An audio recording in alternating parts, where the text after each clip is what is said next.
Gentlemen, may I have your attention, please?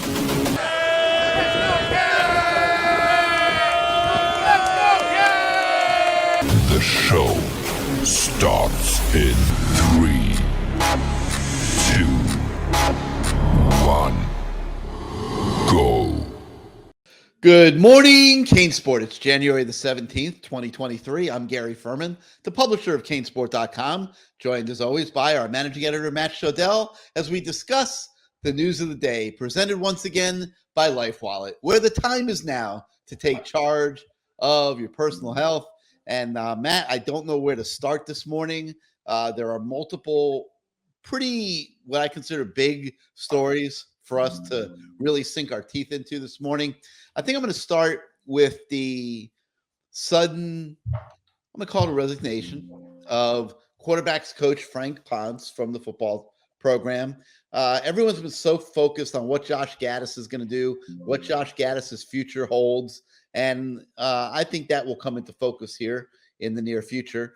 But nobody was really thinking about Frank Ponce. But, you know, common sense is that if Mario Cristobal is going to end up hiring a new offensive coordinator going into this year, that he needs that guy to coach the quarterbacks. Okay. So really, if it's all going to play out the way we think it's going to play out, and, you know, that's with Josh Gaddis possibly getting a new job somewhere else, that Frank Ponce was kind of like a man in no man's land. And if I'm guessing that, Matt, that there was a conversation, can I be the offensive coordinator? If a move ends up being made for whatever reason, can I be the offensive coordinator here? And I'm guessing that Mario Cristobal had to tell him in that case, if it played out that way, no, I have to go in another direction. And he does have to go in another direction. I mean, and love Frank Ponce is a great, as nice a dude, great a dude as you'll ever see. He's had some success as an offensive coordinator at Appalachian State. But the question I asked somebody who was talking to me about it yesterday, Matt, was, would Nick Saban hire Frank Ponce to be his offensive coordinator? And the truth of the matter is, Frank wouldn't even get an interview at Alabama to be the offensive coordinator. And that is the standard that Mario Cristobal has to run this Miami football program. So I'm not going to ramble on and on here. Frank Ponce out as quarterbacks coach. It remains to be seen who is coming in as quarterbacks coach. It remains to be seen what happens with Josh Gaddis. But your thoughts on what I'll call step one here of what is going to likely be, in at least to some degree, a retooling of the Miami offense. Yeah, well, my thoughts somewhat coincide with yours. I certainly think that with Gaddis expected to be gone, as we've been saying for a while now, Ponce obviously wasn't going to be back regardless, because if you want to get any sort of top offensive coordinator, they want to be a quarterback's coach. And, you know, this is part of the whole issue I had when they hired Frank Gaddis. And some people didn't agree with me. Oh, Frank Gaddis. No, I call him Frank Gaddis. His name is Frank Gaddis because it's a two-headed monster. And, you know, Frank Einstein, Frank Gaddis. It's just a monster that has two names. By the way, one of our viewers wants to know where you're buying donuts these days. Yeah, I said, so I did respond. So it used to be a place called Honeybee in South Miami. That closed. I'm not a big fan of these sort of kitschy, we're going to put bacon on our donuts. No, don't put bacon on your donut. If you go into a donut shop that has a bacon whatever donut, walk out. Walk out. I urge you to never step foot in that donut shop again. As a matter of fact, yell, "You suck," before you leave. The place I would go is Shodell's. Shodell's, believe it or not, it's a very high-end brunch type place. They have donuts there? They have the most, it's almost, you know how they have these croissant donuts now? They sort of mix them up. They don't label it a croissant donut. When I tell you the coffee cake donut, okay? You know how the people, maybe other people don't ask this question. I ask a lot of people this. I say, if you were stranded on a desert island and you could pick only one food, what would it be? And, the smartest answer I've ever gotten is an everything pizza, because, you could pretty much eat 10 different things off of that, depending if you get bored of the pizza itself. But I would take the coffee cake donut from Shodell's, because I could eat that every single day for the rest of my life. My cholesterol would be off the charts, but I'd be happy. I'd die happily after a year of cholesterol, whatever that is. I don't know. What do you get, a heart attack? You know who owns a piece of Shodell's, don't you? Huh? You know who owns a piece of Shodell's? Of course. Our man, John Ruiz. Oh, I thought it was Frank Gaddis. It's John Ruiz. Okay, my bad. All right. Sorry to be a troublemaker here. I had to. I was speaking because. But go ahead. Go ahead. Talk to us about Frank Ponce. So the two-headed monster, which I'm now calling Frank Gaddis because it was an accident, but now I sort of like that term. That two-headed monster, when it came to Miami, I literally said it, and people disagreed with me.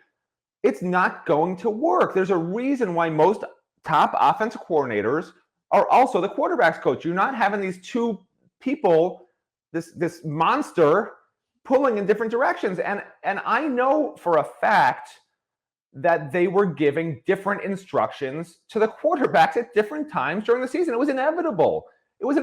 They don't have the same brain wavelength patterns. They're not just constantly thinking along the exact same lines. Of course, they know what the play is and how it's supposed to be run, but in terms of mechanics, in terms of how you're supposed to do this, they're both taught differently, and they both ran totally different systems. When Frank Ponce was an offense coordinator previously, and when Josh Gaddis was an offense coordinator previously, it didn't take a rocket scientist to understand Mario Cristobal wanted to get the best minds on his coaching staff, a great recruiting staff, and the best possible people. But what Mario Cristobal didn't perhaps expect, which Matt Shodell did, was the Frank Gaddis monster, the Frankenstein, the Frank whatever, where it doesn't quite work to have an offensive coordinator that's the receivers coach. And we saw it at times, right? Because Frank Gaddis wasn't with the quarterbacks. It's great to have your coordinator with the quarterbacks every minute of every practice where they're literally on top of those guys. He was with the receivers every single practice that we saw, and Frank Ponce is with the quarterbacks. So now when Josh Gaddis goes into the quarterback's room or the offensive meeting room and he says what he wants, it sometimes didn't match up with the minute-by-minute, second-by-second corrections that Frank Ponce was giving these guys. Like, I'm sorry, it was a bad idea at the start. I said it, and for the first time in my life, I was right about something, according to some people. Like, it didn't work. It clearly didn't work. If the quarterbacks on that roster were being honest with you, they'll tell you to your face it didn't work. And now one of them's gone because the other one's on his way out. It was a two-headed monster, and with a two-headed monster, you can't just chop off one head and keep the other head of the monster. They both got to go, and it's unfortunate for Frank Ponce, but he should have known better. He's been a coordinator. It doesn't work. There's a reason why most great coordinators are also the quarterback's coach or just the coordinator without being a position coach, because it doesn't make sense to be a running backs coach or a tight ends coach and the coordinator. You've got to be with the quarterbacks every second, because that's the player who needs to know how to run the offense. That's the key. That's the key position, not the receivers. Teaching 14 different receivers to be bad, I'd rather have you teach one quarterback to be good, Well, I mean, sometimes in situations you can read tea leaves and sometimes you can't. I think that this is a situation where you can read tea leaves, okay? And you could say that this is the first step of what is going to be multiple steps. I feel fairly confident of that. I don't think we could predict, Matt, what step 2, 3, and 4 are going to be. I think it's a fairly wide open situation, but there's going to be more steps, obviously, than just Frank Ponce going back to Appalachian State. And so it's going to be real interesting here in the coming days to see how this plays out. But look, I mean, Mario Cristobal knows his offense wasn't right. There were a lot of reasons for that. The personnel issues that they had, the injury issues that they had certainly were factors in all of that.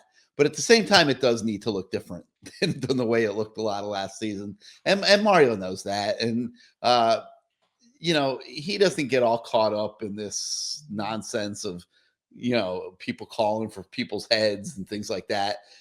He just goes about running his program. And he's pretty good at managing coaching staffs and situations and getting guys through this transition process without having to pay ridiculous buyouts that they can't afford to pay and all those kind of things. I mean, so, happy for Frank Ponce. He gets to go back to a place that he really liked being and be the offensive coordinator again. I think this is the third time that he's had that job there. And Mario gets the flexibility that he needs moving forward once the Josh Gaddis situation works itself out to retool things on the offensive side of the football in terms of the coaching staff. So, Matt, I would call it a win-win for everybody. Listen, it'll be a win-win for a lot of people when Miami has an offense that fans feel is deserving and won't look like what it looked like last year. I think right now it's a half win, a win-loss. I don't know. Like fans, it was obvious that if Josh Gaddis was going to go, Frank Ponce had to go. So it was sort of a foregone conclusion based on what we've been hearing, what we've been telling people that we expect Josh Gaddis to be replaced. But Mario is a type of person where for whatever reason, instead of just firing people like Gary Ferman would if I didn't go on the show every freaking morning, he's the type of person who says, listen, we want you to find another position before, basically they have honest conversations, right? Essentially saying, go find another position. We're not going to fire you. We want what's best for you. And that's a good thing, right? It makes coaches want to coach for a guy like that. Some coaches may not want to work 23 and a half hours a day, which is what Mario demands. But you know what? That's okay. You find the guys who are workers and you bring them on board. So I have zero problems with him taking his time. Some fans freak out. Oh, all the great coordinators will be gone by the time he finally figures out, Gaddis figures out where he's going to go or whatever. No, they'll be fine. It's not like there's this, great coordinators out there. I guess there's one in Asia right now, right? Is that what everyone's saying? Somebody posted a video of him. It wasn't really him, but you imagine if you could land that guy? Wow. Huh? Be nice to be able to land that guy. Yeah. Somebody posted a funny video of some guy, supposedly that was him, like just with his head in the sand rolling around, stuff like that. So it's all fun. I think it'll work out. Look, you've got to do something different than what they did last year. When something doesn't work, you have to change it. You can't just say, oh, okay, maybe it'll be better next year. That's not how college football works anymore. Maybe in the old days, you could have a guy who's just not real good. And then the third year, you're like, you're still not real good. Okay, that's it. Now, in the Twitter age, it's like, that's it. You had 1 year, that's enough. Goodbye, for some of these assistants, not a head coach, but an assistant coach. And I think that's okay because this was a whatever you want to call it. What is it? A round hole in a square peg, whatever you call that. That's what this felt like. It didn't feel like the right fit. I don't think Gaddis and Ponce work very well together for starters. No, and guess who predicted that? Gary Ferman. You did. I have to give you props for that. You did. I did. You did. The one thing I got right my whole life. The one thing in your whole life. No one ever remembers anything that I say, so whatever. All right. Speaking of which, getting things right. You were beating the drum on this Syracuse basketball team, Matt. Your wife's a big Syracuse fan, and you were saying all week Syracuse is coming in here and is going to give Miami a really good game. And you've been watching Syracuse with your wife all season. And I got to give you props yet again. You were right one more time. We were there, and man, what a heck of a basketball game. Sometimes ACC basketball is just something else. And this was some basketball game last night, and Syracuse did do exactly what you said. They came ready to play. Jim Boeheim had a great game plan. They pushed Miami to the limit in a game that the Hurricanes had to have because they were getting ready to go on the road for a pretty tough three-game stretch here now that is going to be season-shaping potentially in a lot of ways. So, Matt, they had to have that game last night. It was an uphill battle the whole way, but they made the plays down the stretch, and in the second half, they pulled it out in the end.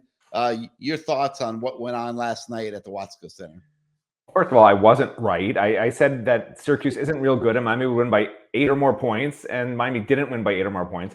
But, for me, the highlight really was a few things.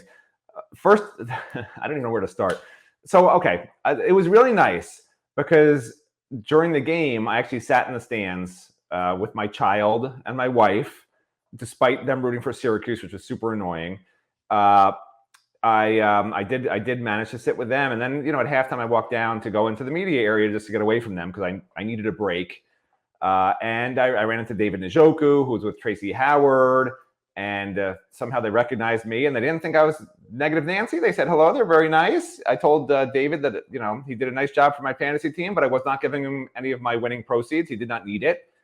He said Evidence is actually working up in Aventura. He has a real job, unlike David Njoku's fake job. Tracy's doing really well. I told Tracy how I still talk about him. And he seemed to think I was spreading rumors about him, perhaps, based on the look he gave me. I quickly clarified that I use him as an example on this show sometimes of why you bring in guys right before signing day. Because with Tracy, he was the guy he was never coming to Miami. He wasn't even going to visit. It was over. And then they convinced him, just come the weekend before signing day. We know you're not coming. Just come and have some fun. Of course, he wound up at Miami. So, that's an example of just how anything can happen in recruiting.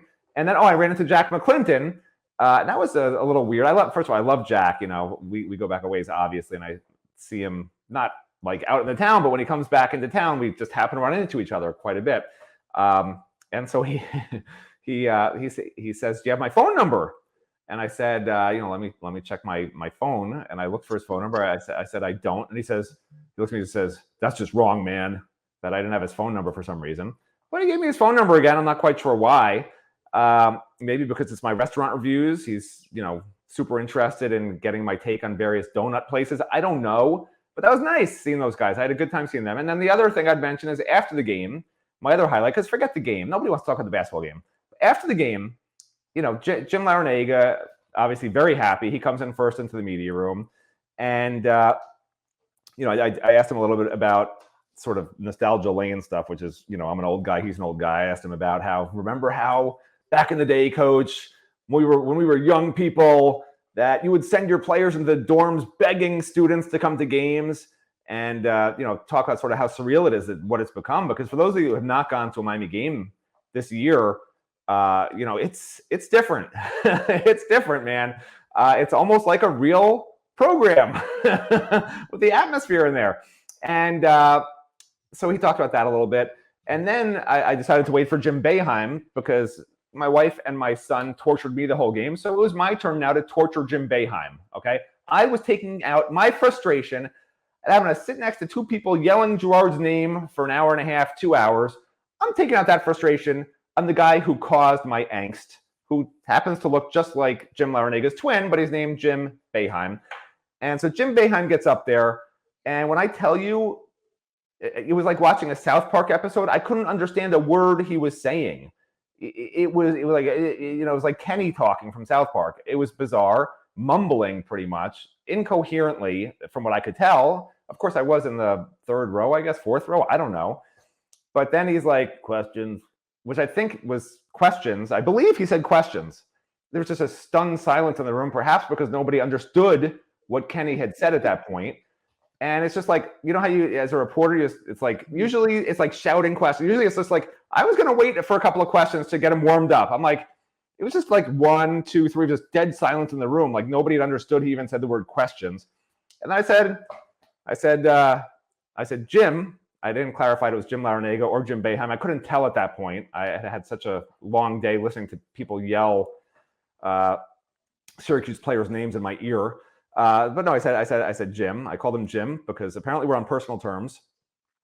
And I said, I'm going to ask you a Miami-related question, to which he looked somewhat flustered, which I don't blame him. But nobody else wanted to ask a question about Syracuse, so this is my job. I cover the Hurricanes. I don't cover Syracuse. And I said, I'm just curious your thoughts on what makes Miami a difficult team to deal with. And my new best friend, Jim, responded fairly nicely.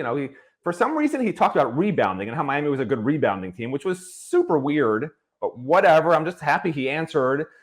And then the next question came from some Syracuse reporter who asked about that freshman kid who took the last shot when obviously he wasn't supposed to. The kid had 3 points or whoever it was some freshman.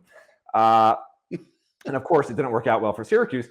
And Jim Boeheim said, I already talked about him, which nobody could hear the first minute of him mumbling like Kenny. So maybe he did. Maybe he talked for a full minute about that kid. I don't know. Nobody in the room knew what he was talking about. Whatever. A couple of more questions, very short answers. And the final best question of the night came from another Miami reporter who's much more intelligent than I am, and he asked the same question I did, but in a much nicer way. He said, "Can you talk about Miami's team?" or something like that. And Jim Boeheim looked at him, and I kid you not, looked at him and said, "Good night, everybody," and walked out of the room. This is a guy who's fielded questions for 800 years.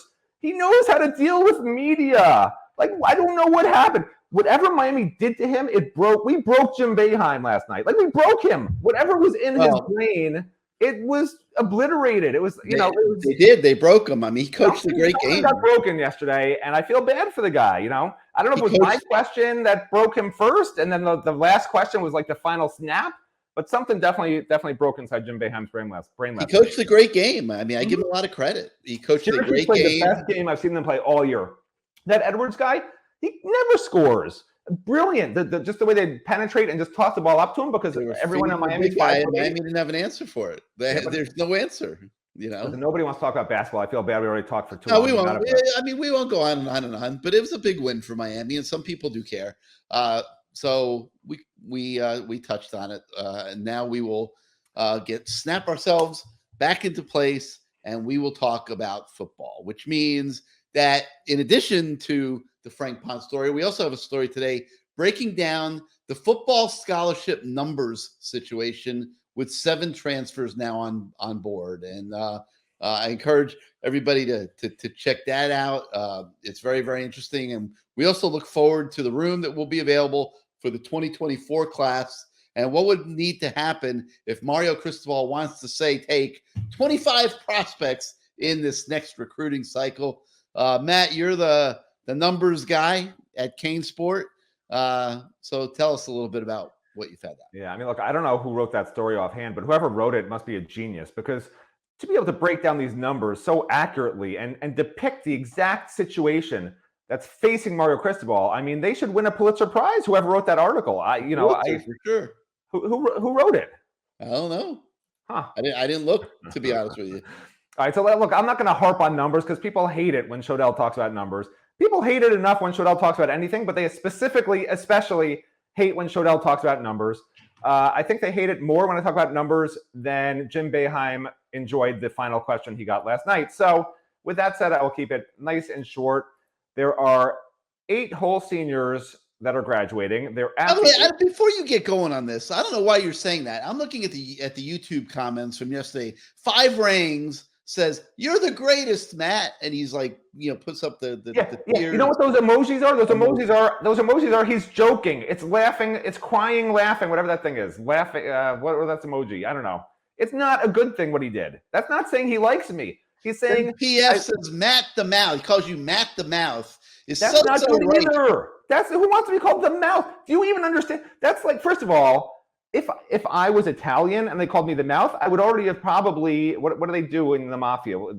They head you? I don't know, but I'd be gone. I would not even be on this earth right now if Matt the Mouth. And then PF says Matt brightens this show with nonsense stories that I look forward to. Again, a negative comment. These and are not nice. Canes all day says, Gary, seriously, let Matt do the restaurant review on days when you don't have a show planned. Yeah, you know why? Because he hates my football takes. That's why he wants me to talk about restaurants. Everything you just said, those are the best things people have said about me, and they're all horribly negative. Terrible for my very small, negative ego at this point. I don't know. Love you, man. So feed the beast. Tell us about the numbers. First of all, this is interesting. I'm trying to remember what so pros, the opposite of pros is, my son told me this before the game yesterday. The opposite of pros is cons, right? So what's the opposite of progress? Congress. I don't know. I thought that was interesting. Oh my God. This is what you're getting for your tuition money? Yeah. He got that from a cartoon. Like, he's proud of it. He literally tells me, I watched a cartoon and I learned this. This is a college student. This is what the world's coming to. Anyway, so 8 seniors are departing. They're at the 85 limit. They're actually in a worse spot in terms of numbers and bringing in people next year than they were at this time last year, because it's obvious math, right? There's unlimited numbers in 2023. You could take as many recruits, as many transfers. You could take 85 of them, honestly. You can do the same thing in 2024. It's a 2-year exemption from the NCAA 25 limit, plus the 8 waiver limit for transfers. If 8 leave your program, you can take 8. That's the normal rules. I don't know if I said that too fast. Normal rules are 25 recruits in a class, and you can take 8 transfers freely, meaning you could take up to 8 as long as 8 depart, if that makes sense, right? They won't count. If you go above the 8, then they're going to count against your 25 limit. Okay, so that's, if that makes sense to people, hopefully. If not, you can leave your comments and tell me to explain further. But that's not the case in 2024, so it doesn't matter. They could take 85 transfers. They could take 85 true freshmen. They could do whatever they want. However, they can't take advantage of it like other programs will be able to, because they have 8 seniors leaving. They have 35 freshmen. They have 18 sophomores on the team. 62% of the team is going to be underclassmen this year. And if you want to fill just even 25, including transfers, you're getting rid of 17 guys off the current roster, which is the exact same amount they got rid of this cycle so far. So I'm expecting, if the team's better, right? It's easy to get rid of 17 guys when you're 5 and 8. There's a lot of loose fat to trim. Is that okay to say still? I don't know. I don't know if you can say the word fat anymore. Yeah, I have no idea fine. in today's society. No, that's fine. Okay. We'll let you get away with that. To trim. If they do win 9 games or by some miracle 10 games next year, that means a lot of these guys are probably contributing and doing really well, and they're probably not going to be seniors because only 8 seniors, and one of them's named Jacob Lichtenstein, who has too many syllables to be good. So, or too many vowels to be good, I should say, not too many syllables. So the bottom line is, if they want to take 25, including transfers next year, you're dropping 17 guys. Like, I couldn't pick 17 guys off the roster right now that I could say at this point, yeah, they're not going to work out. So I'm expecting, honestly, a small 2024 class. It sounds crazy, but I broke down the numbers at each position with who I expect to have returning, who's underclassmen, and where the needs are numbers-wise per class. If you have, 4, for instance, if you have 4 freshman running backs, you're probably not going to be taking 3 running backs, right, in the next class. You don't need to, and they don't want to come anyway if those 4 guys pan out. Now, if the team falls flat on its face, all bets are off. I'm assuming the team's going to be better than it was, okay? Team falls flat on its face. That means a lot of these guys just are no good, and you got to jettison them anyway. Then it's easy to get rid of 20 guys. So it's going to be really interesting. I encourage everyone to just read the story, go through each position in the numbers, and see what I project. And maybe you agree, maybe you disagree. Maybe I'm a genius, maybe I'm an idiot. Look, I'm erring on the side of idiot at this point. But maybe I'm a genius. We'll find out. We'll find out in a year. Well, one thing I will say is that there is a shortage of elite prospects in the state of Florida this year. Yeah. At least right now, that's the way it looks. I mean, well, South Florida for sure, and really the whole state of Florida. IMG still got tons of talent. I mean, yeah, but if you're going to have a smaller class for 1 year, this is probably the year to do it. Except for the unlimited numbers, that bothers me, because I would love to. Mario's such a good recruiter to have him in his second year when it's such an important building block, right? You want to stack another recruiting cycle of 25 or 30 guys on top of what we just got. Like that's the key to the future. To take 12 or 13 guys, that's not for me, man. But that's the way that's what the numbers are telling me. That's what I'm seeing. Unless they just get rid of a ton of guys because they just can upgrade, even though those guys aren't that bad. I mean, I don't know. He's gonna face some very difficult decisions. As you guys read this story this morning, you will see he's gonna have some very difficult decisions to make with guys. I'll just use an example, right? Like Don Chaney. Don Chaney might be a really good running back, if not great. He also will probably be a third string running back this year. He might run for 400, 500 yards in a third team role with probably a couple of freshmen that are really, really good ahead of him potentially next year. Do you get rid of Don Chaney to bring in a true freshman, right? These are the kinds of decisions. That's just an example. I'm not picking on Don. I think Don's great. But that's just an example of something that Mario will have to face, because Don Chaney will have eligibility to return. Do you say, juniors, we're getting rid of all of you because, you know what, we're not winning a national championship, for another couple of years, or just because the younger guys are better, we need to keep stacking talent. We don't need a junior who's going to be a senior, who's going to be a third teamer. I'd rather have a freshman who's a 4-star, who's a third teamer next year. These are the choices that Mario Cristobal and whoever, the new Frank Gaddis monster is going to be. These are the choices these guys are going to have to make, and it's not going to be easy.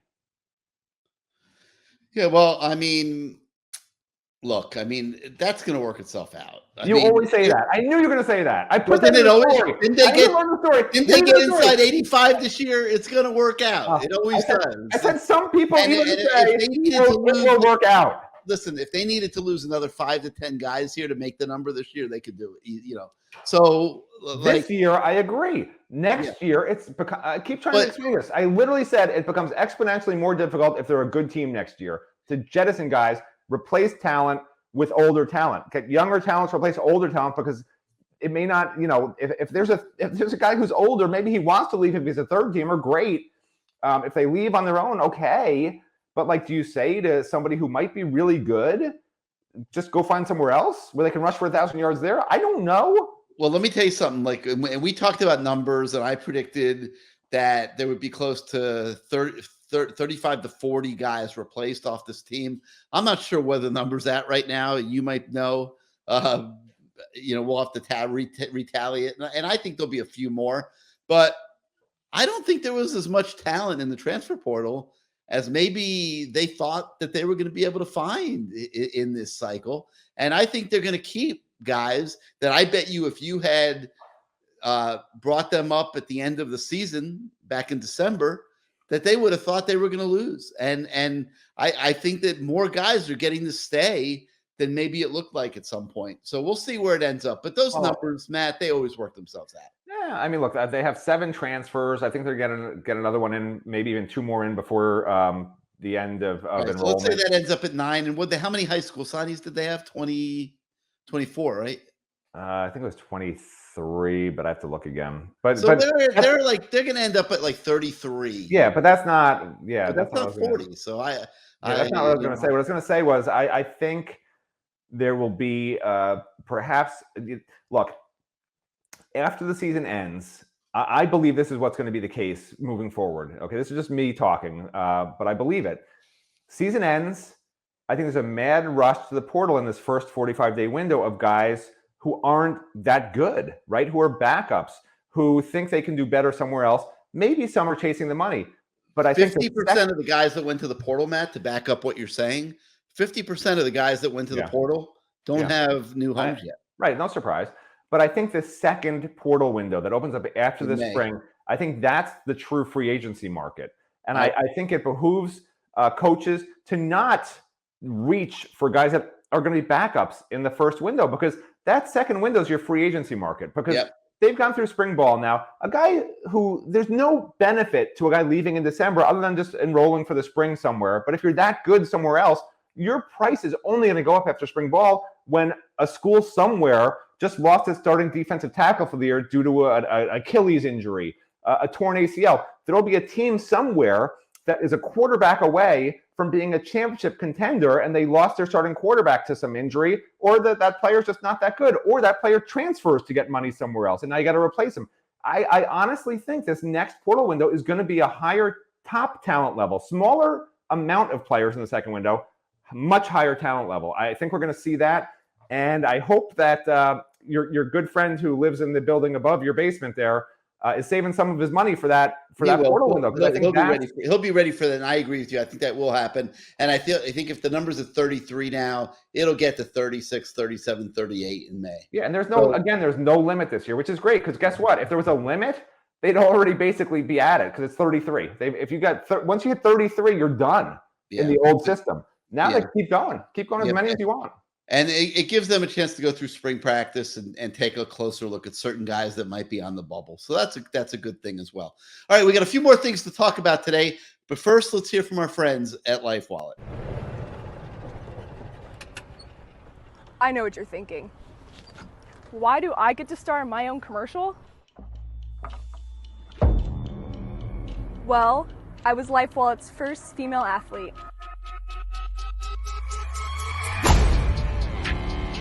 So let me be the first to let you in on a little secret on how I've grown my NIL. Introducing LifeWallet Sports, a revolutionary platform giving athletes complete control over their NIL opportunities, connecting athletes to brands and businesses specific to their followers' likes and interests. And if that's not enough, this platform also helps athletes make connections outside their sports. So let's get connected on Life Wallet Sports. Take it from me, it's a hole in one.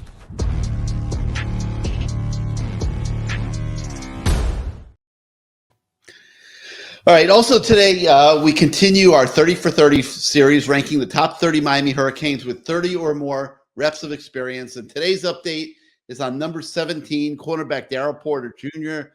Matt, he was disappointing last year. Let's be honest. We expected him to come in and be an impact guy. He started at West Virginia, and he never was really an impact guy. He was more of like a spot-in role player type of guy.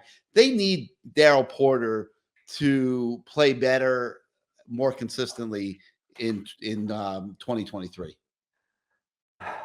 Daryl Porter's a weird situation to me. I think he was better than what coaches thought to some extent. He just didn't, he didn't get a lot of opportunities really. For whatever reason, coaches love DJ Ivey. I mean, we've talked about it a million times. Like, DJ Ivey is the best practice player you'll ever find. He works hard. He does everything right. He does everything by the book. He has great mechanics. And then you get him in a game, and he's just sort of up and down. And they used Daryl earlier, but I think that to some extent, I think Daryl had a little bit of a confidence problem. I think Daryl, I don't know how to say it. I think he was a better cornerback than DJ Ivey. I think he was.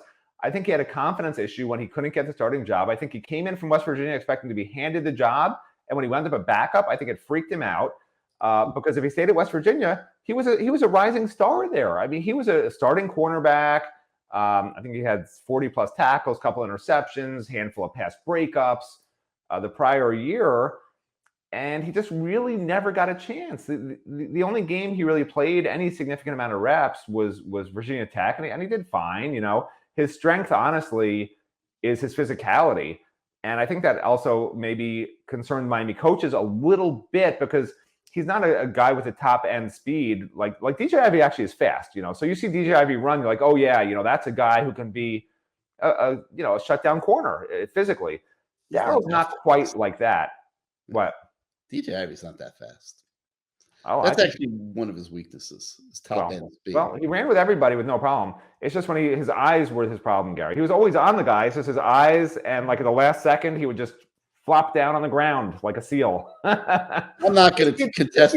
I'm not going to, in deference to your fan club, I'm not going to contest what you're saying. And you've been under very good behavior on this show, so I'm in a good mood. So I don't remember DJ Ivey's not fast. I don't remember seeing DJ Ivey being run by anybody. Just so you know, I don't remember that. I remember him having a lot of problems when he's in position to make a play on a ball and just falls down or just disappears or just tackles the guy before the ball gets there. That's what I remember. I don't remember DJ Ivey having guys just run by him, except for some busted coverages. Just where were you at the Middle Tennessee State game this year? Where he didn't even run with a guy. Yeah, but that was Tyreek. They all had the same problem in that game. That wasn't just DJ Ivey. I mean, maybe every cornerback's slow, but for a Miami cornerback, I thought he was fast. Maybe I'm wrong.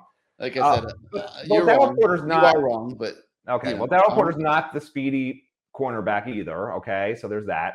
But he is physical. I sort of like him as a cornerback from what we saw. I don't know if it was a mental thing with him because I think he should have been fine. I think he's going to be good.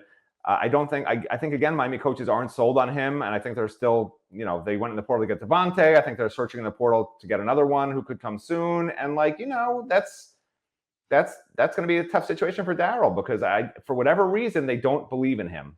I believe in you, Daryl. Coaches, well, they're going to need to get more out of him this season. There's no doubt about it. All right, a couple more things on the website today. We got stories on a couple quarterbacks who got offers from Frank Ponce before he went to Appalachian State. Miami will continue to recruit these guys, as they transition to a new quarterbacks coach.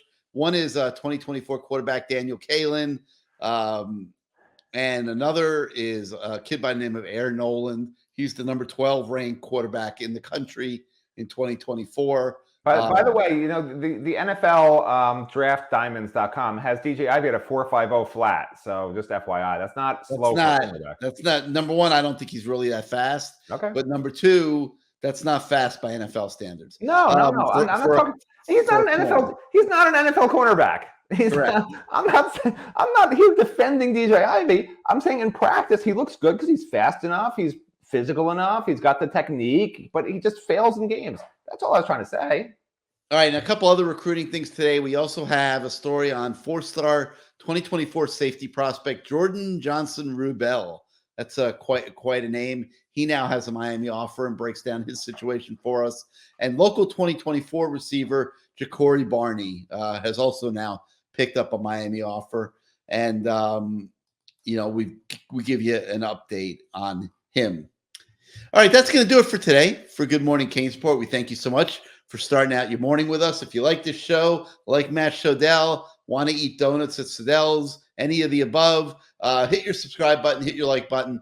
It helps us impart that wisdom on more people each morning, helps us with those algorithms at YouTube. If you are not yet a subscriber to CaneSport.com, please become one. We still have our introductory special. It will take you till September, the start of next football season. Your subscriptions allow us to do what we do for you every single day. So for Matt Shodell, I'm Gary Ferman. Thank you once again, everybody. We'll see you next time.